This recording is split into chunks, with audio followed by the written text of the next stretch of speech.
Surgery के ऊपर शल्य चिकित्सा की बात करता हूं, तो इससे बड़ा दुर्भाग्य क्या होगा? देखिए, स्पष्ट एक एक सरकार के अंदर जो लोग शिक्षा का महकमा संभाले, प्रधानमंत्री जो बने बैठे, अगर वो पुष्पक विमानों की बात करते हैं, अगर वो उन शल्य चिकित्साओं की बात करते हैं, तो निस्संदेह इससे बड़ा दुर्भाग्य कुछ नहीं हो सकता। देखिए, अगर आप आर्यभट्ट की बात करते हैं तो हम भी उसके लिए ताली बजाने को तैयार है, भास्कराचार्य की बात करते हैं तो हम भी उसके साथ ताली बजाने के लिए तैयार है, वराहमिहिर की बात करते हैं तो उसके लिए ताली हम भी बजाने को तैयार है। मगर अगर आप कुछ मिथकीय चीजों के माध्यम से अगर लोगों को रिग्रेशन में ले जाना चाहते हैं, पीछे की तरफ धकेलना चाहते हैं, तो फिर निस्संदेह आप राष्ट्र के सबसे बड़े दुश्मन है। और दक्षिणपंथी ताकतों की सबसे बड़ी समस्या यह है, छोटा सा सवाल है, इन चीजों की बात, छोटा सा सवाल है मेरा आपसे, ये कैसा लग रहा है आपको कि पहली मतबा गवर्नमेंट के इन्फ्लेशन में ये सारी चीजें हो रही है, उनका असर दिखाई दे रहा है? अब से पहले भी जब तस्लीमा नसरीन अशोक गहलोत साहब के टाइम पे आने वाली थी और जब अल्पसंख्यकों ने कहा कि ये ठीक नहीं होगा, सलमान रुश्दी को यहां पे बुलाया गया था, तब उनका विवाद हुआ और वामपंथी जो लेखक हैं, जाने माने वामपंथी लेखक, उन्होंने इस बात को लेकर के जब चर्चा भी की थी, हरि कुंजरू उन्होंने इस बात की चर्चा भी की थी, तब भी इसका विवाद हुआ था कि सलमान रुश्दी को नहीं लाया जाएगा, बैज इस वजह से कि माइनॉरिटीज के लोग कांग्रेस से नाराज हो जाएंगे तो इस वजह से उनको नहीं आने दिया। नहीं, देखिए बात हुआ नहीं है, वहां बात 353 एक ही है कि अगर कुछ लोगों की धार्मिक भावनाएं अगर किसी चीज से, प्रत्यक्ष चीज से अगर गिरती है तो निस्संदेह उसके लिए आपको लॉ एंड ऑर्डर को आपको देखना पड़ेगा। और देखिए, यहाँ एक बात, अगर लॉ एंड ऑर्डर की अगर कोई प्रॉब्लम है तो उसको गवर्नमेंट को डिफरेंट ढंग से बात करनी पड़ेगी। अदरवाइज आपको ये मानना पड़ेगा कि तस्लीमा नसरीन को भारत के अंदर शरण लगातार यूपीए सरकार उसको एक्सटेंड कर रही थी, लगातार उनको यहाँ पे शेल्टर दी गई है, कभी भी उनको यहाँ पे आने से नहीं रोका गया। हिंदुस्तान में रहती रही है तस्लीमा नसरीन, पूरे 10 साल यूपी के टाइम में रही है। मगर प्रश्न अगर किसी व्यक्तिगत किसी पर्टिकुलर जगह पर लॉ एंड ऑर्डर की प्रॉब्लम है तो उसको आप पार्टी का अधिकृत व्यू आप नहीं समझ सकते। यहां प्रश्न एक है कि किसी पार्टी का अगर अधिकृत व्यू ही अगर दक्षिण पंथ की तरफ ले जाना है, रिग्रेशन की तरफ ले जाना है, समाज को पीछे की तरफ ले जाना है, देखिए इंडियन कॉन्स्टिट्यूशन के अंदर एक डायरेक्टिव प्रिंसिपल में बहुत स्पष्ट बात कही गई है कि सरकारों का काम एक प्रगतिशील वर्ल्ड व्यू जनता में पैदा करना है, क्रिटिकल थिंकिंग पैदा करना है, लोगों में एक विश्लेषणात्मक बुद्धि पैदा होनी चाहिए, वैज्ञानिक बुद्धि पैदा होनी चाहिए। और वैज्ञानिक बुद्धि की जगह अगर हम अवैज्ञानिक बुद्धि अगर किसी मिथकी काम से अगर डालना चाह रहे हैं तो ये एक निस्संदेह एक बहुत ही एक अलार्मिंग सिचुएशन है और समाज के हर प्रबुद्ध व्यक्ति को इस बात को समझना चाहिए। देखिए, आप चरक को पढ़ाते हैं, आप सुश्रुत को पढ़ाते हैं तो ये भलाई की बात है, मगर अगर आप किसी मिथकी चीज को लेकर अगर आप ये कहें कि हमारा तंत्र मंत्र हमारा एक साइंस एंड टेक्नोलॉजी है, तो फिर इससे बड़ा कोई दुर्भाग्य नहीं हो सकता। हाँ, अगर आप पाई के मान की बात करते हैं, वहां अगर आप आर्यभट्ट को कोट करते हैं तो निस्संदेह ये श्रेष्ठ बात है।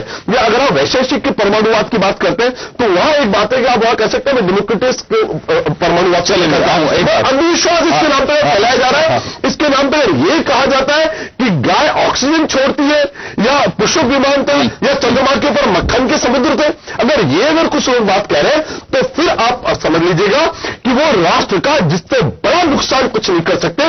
जिस राष्ट्र को पूरे विश्व का गुरु बनाने के बारे में हमारे पूर्वजों ने संकल्प लिया है वो तभी पैदा हो सकता है जब आप यहां के लोगों के अंदर वैज्ञानिक दृष्टिकोण पैदा करें। आप दक्षिण पंथ के अगर आप उनको ढकोसलेबाज बना लें, मैं आ रहा हूं आपके पास, नहीं हो सकता। देखिए छंगानी साहब, मैं आपके पास में आना चाहूंगा। एक बात, जब वहां पे दत्तात्रेय और मिस्टर वैद्य दोनों से जब पूछा गया तो उनका एक बात कहना था कि संघ की राजनीति में इतना दखल क्यों है और इस बात से इनकार कर दिया जाता है। तो उन्होंने साफ इस बात को खारिज किया है कि ना किसी टिकट की भागीदारी में संघ का कोई रोल होता है, ना किसी, जब समान विचारधारा के, जब भारतीय जनता पार्टी इस विचारधारा से मेल खाती है तो एक सामंजस्य बैठाने के लिए, समन्वय के लिए हम आपसे चर्चा करते हैं और ये करनी भी चाहिए।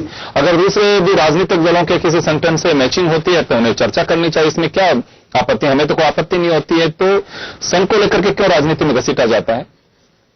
देखिए कि संघ की कार्यप्रणाली को अगर कोई जानता है तो उसके अंदर में एक महत्वपूर्ण बात यह है कि चाहे वो बीएमएस जो कि संघ का एक संगठन है वो, चाहे सरकार जो उसका राजनीति भी भारतीय जनता पार्टी है ये, उसके अंदर में दखल देने का तरीका उनका एक है कि वो उसके अंदर में संगठनात्मक दृष्टि से संगठन सचिव हमेशा वो आरएसएस का अपॉइंट करते हैं। और इसलिए जब कभी भी दखल देने की बात आती है उनके द्वारा वो दखल देते हैं। और जब प्रधानमंत्री खुद निक्कर पहन करके और उनके संघ की शाखाओं के अंदर जाते हैं और उनसे लेकर के निर्देश लेकर के आकर के काम करते हैं तो निश्चित रूप से हम ये नहीं कह सकते कि राजनीति में उनका दखल नहीं है।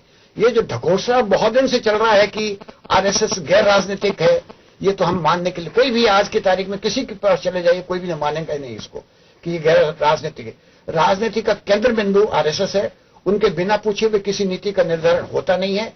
शिक्षा की नीति को आरएसएस पूना के अंदर में जो हुआ उनके अनुसार ढालने की सब जगह कोशिश की जा रही है।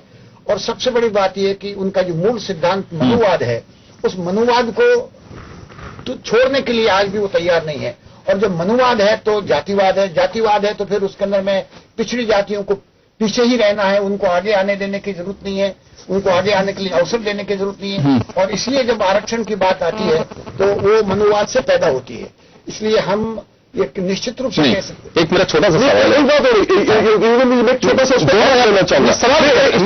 कहना चाहूंगा, कहना चाहूंगा भाई कि आपको एक बात देखनी पड़ेगी, भाजपा का जो पूर्वगामी संगठन था जनसंघ, उसकी स्थापना किन सर्कमस्टेंस से हुई? महात्मा गांधी की हत्या के बाद संघ के ऊपर प्रतिबंध लग गया। तो गुरु गोलवलकर के दिमाग में एक बात आई कि अगर हमारा भी पॉलिटिकल विंग होता तो वो उसका विरोध करता, और इसी से इंस्पिरेशन लेके इन्हीं के कुछ प्रचारकों को बाहर निकाला गया। इसमें अटल बिहारी वाजपेयी भी थे, श्यामा प्रसाद मुखर्जी थे, और इन लोगों को बाहर निकाल के आरएसएस का एक पॉलिटिकल फ्रंट बनाया गया जिसको जनसंघ बोला जाता है। अब यहां प्रश्न है कि आप उसकी कंट्रोलिंग आपके पास है, आप इसको आप स्वीकार क्यों नहीं करते? ये सब ढकोसला लाल कृष्ण आडवाणी हो चाहे थे, ये मना करता है। लाल कृष्ण आडवाणी ने क्या, वो कहता है कि मैं संघ का स्वयं से, देखिए संघ को स्वीकार करना चाहिए, संघ को स्वीकार करना चाहिए कि भाजपा उनका पॉलिटिकल फ्रंट है, उनका राजनीतिक फ्रंट है। और निस्संदेह गुरु गोलवलकर के जमाने के आप उन पूरे डॉक्यूमेंट पढ़िए, अब पता लग जाएगा 1 मिनट में। चलिए मैं आप ही के पास में आना चाहूंगा कि जो बात कही गई है कि आपने हालांकि इस बात को लेकर के कहा है कि टिकट वितरण में हमारी कोई भागीदारी नहीं होती है।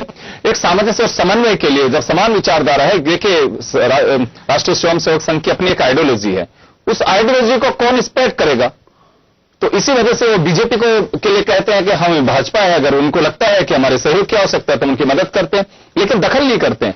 ये पूरा दखल है, 100% दखल है। वहां उनके संगठन एक महामंत्री रहते हैं, राजस्थान में जीवन में प्रकाश चंद्र बैठ रहे थे। अभी अगर आप वहां बात करें इसमें उत्तर प्रदेश में, तो वहां सुनील बंसल यही काम कर रहे हैं, ओम माथुर यही काम कर रहे हैं, संघ से बाकायदा जाते हैं, संघ में वापस वो लौटते हैं। तो वहां पर ये बात की जा रही है, माथुर तो बिल्कुल पूरी तरह से राजनीति में, देखिए बाकायदा संघ से ही आए हैं, संगठन महामंत्री, संगठन मंत्री थे। तो इनका एक संगठन मंत्री का एक पद विशिष्ट रूप से रखा हुआ होता है, और उसका काम के लिए होता है कि वो संघ की तरफ से कंट्रोल करता बीजेपी को। आप उसकी पूरे मॉडस ऑपरेंड को आप देखिएगा कि बाकायदा संघ की तरफ से भाजपा को कंट्रोल किया जाता है कि कहां वो वैचारिक प्रतिबद्धताओं से बाहर निकल रहे हैं, और वो लगातार उसको कंट्रोल करते हैं। और अगर आप हरियाणा में देखेंगे तो ये विनोद खट्टर साहब है, वो बाकायदा संघ के प्रतिपादित है। ऐसे कैसे खुद नरेंद्र मोदी एक जमाने में गुजरात के अंदर संगठन मंत्री थे। तो ये संगठन मंत्रियों के माध्यम से नागपुर जो है वो भाजपा के ऊपर एक बिल्कुल बहुत ही सैद्धांतिक ढंग से कंट्रोल करते हैं, स्वीकार नहीं करते। मनीष जी सवाल यहाँ पे यह है कि मनमोहन वैद साहब ने साफ कहा है कि ना हमारा किसी टिकट वितरण में कोई दखल है, ना भाजपा के अपने एजेंडे में कोई दखल है। हम समान विचारधारा के नाते सामंजस्य और समन्वय के लिए जरूर आपसे बैठक करते हैं, लेकिन हमारा दखल ये नहीं है कि राजनीति में हम जैसे चाहें वैसे सब कुछ होता है। बिल्कुल सही बात है, लेकिन आपके सामने दो वक्ता बैठे हुए हैं, आपके सहयोगी, आपके साथी, वो साफ कहते हैं कि महज एक ढकोसला है। जब है तो आप लोग स्वीकार क्यों नहीं करते हैं? नहीं, इन्होंने भी जो बात कही है उसमें ये बात तो नहीं है। जो माननीय मनमोहन जी वैद्य ने कहा है वो चारों बातें ये भी स्वीकार करेंगे कि कोई डायरेक्ट इन्फ्लुएंस उसमें नहीं होता है। जो भी कोई ऑटोनॉमी है ऑर्गेनाइजेशन की उसको टच नहीं करते। एक अब मुसीबत क्या है कि योगेंद्र जी 56 संगठन है ऑर्गेनाइजेशन आरएसएस से जुड़े हुए, 100 के लगभग प्रकल्प चलते हैं।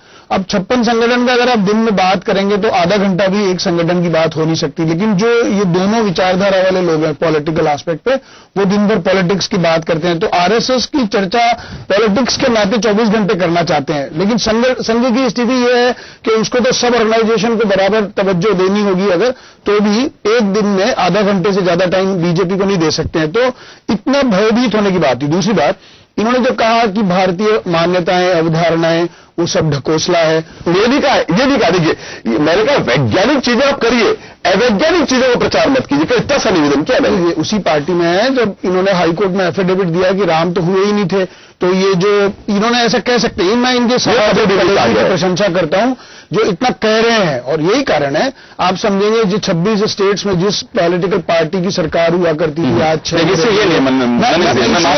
मेरी बात समझो, हम डाइवर्ट देखिए, समय कम है और मुद्दा बहुत महत्वपूर्ण है, टाइम डाइवर्ट रहे हैं ये। जो इन्होंने कहा बार बार, जिन 2 लोगों का नाम ये ले रहे हैं, जिस कम्युनिस्ट विचारधारा की बात कर रहे थे वो मजदूरों में प्रभावी बची है, और बात वो करते हैं साहित्य की जिनका मजदूरों से कोई लेना देना नहीं है। तो मैं आपको ये कहना चाहता हूं कि जो परस्पर विरोधाभास है वो तो यहां पर मौजूद है। जिस केरल में आरएसएस के मुख्य शिक्षकों की हत्या हो जाती हो, जहां पे नक्सलाइट्स मूवमेंट को सहयोग करके विद्यार्थी परिषद को गोली के कार्यकर्ता को गोली मार दी जाती है, वो व्यक्ति ये कह रहे हैं कि वहां पे दाभोलकर की हत्या हो गई और उनमें इनका हाथ था। तो मैं ये कहना चाहता हूं, इसलिए मेरी बात कह रहा हूं, मैंने कभी भी आपको देखो शुरू में ये बात नहीं कही है। तो रिटेलियरी एक्शन था वो जो नेक्सलाइट्स एस्पेक्ट है साहब, आप समझो मेरी बात। ये तो खुद पी चिदम्बरम जी जब जेएनयू में गए थे, जब झारखंड छत्तीसगढ़ की बात उन्होंने कही कि ये गलत बात है, तो सब लोगों ने कहा गो बैक चिदम्बरम, और चिदम्बरम जी बिस्कुट खा के वापस आ गए। ये बात सबको पता है। जिस विचारधारा की आप बात कर रहे हैं उसके खूनी संघर्ष के बारे में सब जानते हैं। लेकिन मैं यहाँ रोकना चाहता हूं, एक छोटे से ब्रेक के लिए रुकूंगा। ब्रेक के बाद मैं वापस आता हूं और हम एक बहुत महत्वपूर्ण विषय पर चर्चा कर रहे हैं, जिसमें बहस में ये बात निकल करके आ रही है कि क्या संघ भाजपा की राजनीति में दखल करता है। मनमोहन वैद ने इस बात को खारिज किया है, लेकिन हमारे साथ बैठे पैनलिस्ट के गले नहीं उतरने वाली बात है। उनका साफ कहना है कि कहीं पे भी, किसी भी जगह भी अब तक का इतिहास इस बात का गया है कि बिना संघ के भाजपा आगे नहीं बढ़ता है। एक छोटे से ब्रेक के लिए रुकेंगे।